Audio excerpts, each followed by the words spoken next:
அம்மா இன்னைக்கு என்ன சமையல்? இன்னைக்கு வெள்ளிக்கிழமை வெஜ்ஜி தான் ஸ்பெஷல். என்ன செஞ்சிருக்கேன்னு பார்க்கலாம் வாங்க.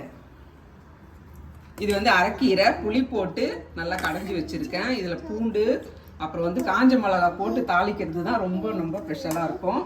இது உருளைக்கிழங்குல பச்சை பட்டாணி போட்டு ஃப்ரை பண்ணி வச்சிருக்கேன். தக்காளி போடலை, அதனால இது நல்லா ஃப்ரை பண்ணி வச்சிருக்கேன். சூப்பராக இருக்கும்.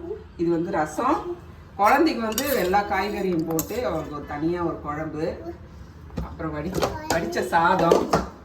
நான் உங்களுக்கு பிளேட்டில் போட்டு காட்டுறேன். இந்த மாதிரி ரெசிபி வேணும்னா சொல்லுங்கள், செஞ்சு காட்டுறேன். உங்கள் வீட்டில் என்ன சமையல்னு கமெண்ட்டில் சொல்லுங்கள். உங்கள் பிளேட்டில் போட்டு காட்டுறேன்.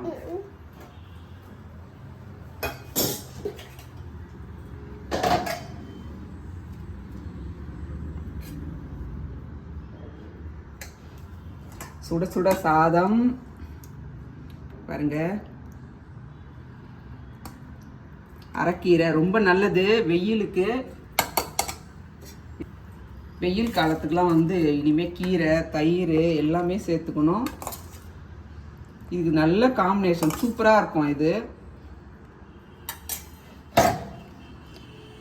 இவ்வளவுதான் நம்ம வீட்டில் இன்னைக்கு சமையல். சூப்பராக இருக்கும். இந்த ரெசிபி உங்களுக்கு வேணும்னா சொல்லுங்க, நான் செஞ்சு காட்டுறேன். உங்க வீட்டில் என்ன சமையல்னு கமெண்ட்ல சொல்லுங்க.